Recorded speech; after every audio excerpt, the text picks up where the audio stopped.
कभी अगर बनना हो तो बाज बनना, लेकिन कभी तोता मत बनना। तोता बोलता तो बहुत है, लेकिन ज्यादा ऊंचाई तक उड़ नहीं सकता।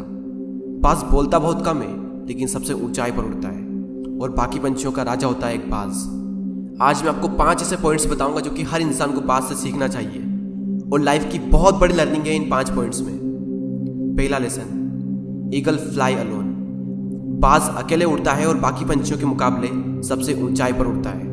बाज अकेले उड़ेगा, लेकिन कभी भी चिड़िया और छोटे पंछियों के साथ नहीं उड़ेगा। बाज हमेशा या तो बाज के साथ उड़ता है या फिर अकेला उड़ता है। और इस समय यह सीख मिलती है कि छोटी सोच वाले लोगों से हमेशा दूर रहें और अकेले रहो, क्योंकि यही वो समय है जब खुद को जानने का असली मौका मिलता है।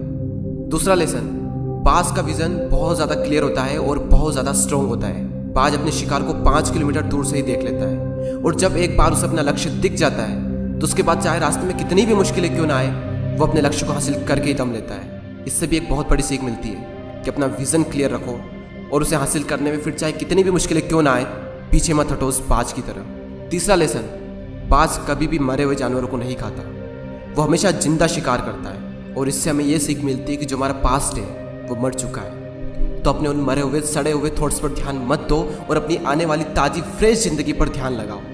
अपने पास्ट की पुरानी यादें जो तुम्हें तंग करती है उन्हें वहीं रहने दो जहाँ पर उसकी जगह है, और तुम्हारे पास्ट की जगह है तुम्हारे पास्ट में, उसे वर्तमान में जगह मत दो।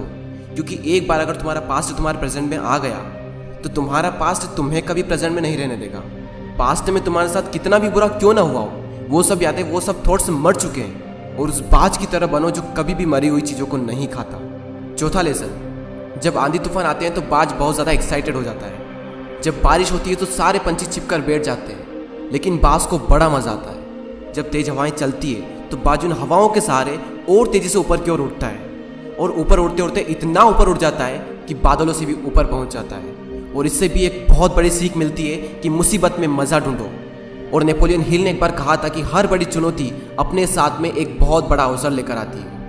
तो उस बाज की तरह तुम भी अपने अवसर को पहचानो, और जिस दिन तुमने अवसरों को पहचान लिया तो सारी मुश्किलें तुम्हारे नीचे होगी और तुम उन मुश्किलों के ऊपर होगे। फिफ्थ लेसन, बाज अपने घोंसलों में से सॉफ्ट घास को हमेशा निकाल देता है, ताकि बाज का जो बच्चा होता है वो उसमें कंफर्टेबल ना हो सके। क्योंकि अगर वो घोंसले में कंफर्टेबल हो गया तो वो वहीं रहना पसंद करेगा, लेकिन बाज ऐसा कभी होने नहीं देता। बाज एक पंछी है और उसे भी ये बात पता है कि there is no growth in comfort zone. लेकिन हम तो इंसान है ना, और इंसान होने के बावजूद भी कई सारे लोग इस बात को समझते ही नहीं। आप जितना ज़्यादा कंफर्ट जोन में रहोगे, आपकी लाइफ आने वाले टाइम में उतनी ही ज़्यादा अनकंफर्टेबल हो जाएगी।